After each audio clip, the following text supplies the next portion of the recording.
పశ్చిమాసియా యుద్ధం ఇండియాలో భయాందోళనలు సృష్టిస్తోంది. ప్రధానంగా ఇంధనం విషయంలో జనం బెంబేలెత్తిపోతున్నారు. పెట్రోల్, డీజిల్ కోసం పంపుల వద్ద బారులు తీరుతున్నారు. గృహ ఎల్పీజీ సరఫరాలో పెద్దగా ఇబ్బందులు లేకపోయినా వాణిజ్య ఎల్పీజీ సరఫరా తగ్గింది. హోటళ్లు మూతపడుతున్నాయి. ఇంధనం విషయంలో సోషల్ మీడియాలో జరుగుతున్న ప్రచారంతో గందరగోళం మరింత పెరిగిపోతోంది. దీనిపై కేంద్ర ప్రభుత్వం పదే పదే ప్రకటనలు చేస్తున్నా వదంతులు మాత్రం ఆగడం లేదు. అందుకే ప్రభుత్వం మరోసారి స్పష్టత ఇచ్చింది. దేశంలో 60 రోజులకు సరిపడా ముడి చమురు నిల్వలున్నాయని కేంద్రం తెలిపింది. అలాగే 8 లక్షల టన్నుల ఎల్పీజీ నిల్వలతో దేశవ్యాప్తంగా ఒక నెల పాటు గ్యాస్ అవసరాలు తీరుతాయని వెల్లడించింది.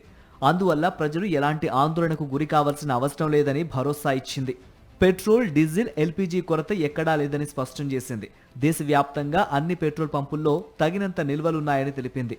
కొన్ని ప్రాంతాల్లో క్యాష్ అండ్ క్యారీ విధానం కారణంగా స్వల్ప అంతరాయం ఏర్పడిన మాట నిజమేనని, అయితే సరఫరాపై ఎలాంటి ప్రభావం లేదని పేర్కొంది.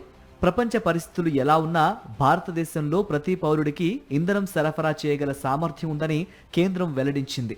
150కి పైగా దేశాల నుండి ముడి చమురు దిగుమతులు కొనసాగుతున్నాయని, దేశంలోని రిఫైనరీలు 100% సామర్థ్యంతో పనిచేస్తున్నాయని తెలిపింది. ఇంధనం, ఎల్పీజీ సరఫరా పూర్తిగా నియంత్రణలోనే ఉందని కేంద్రం మరోసారి పునరుద్ఘాటించింది. సోషల్ మీడియాలో జరుగుతున్న తప్పుడు ప్రచారాన్ని విశ్వసించవద్దని ప్రజలను విజ్ఞప్తి చేసింది. ఇంధన ఎమర్జెన్సీకి ఎలాంటి అవకాశం లేదని స్పష్టం చేసింది.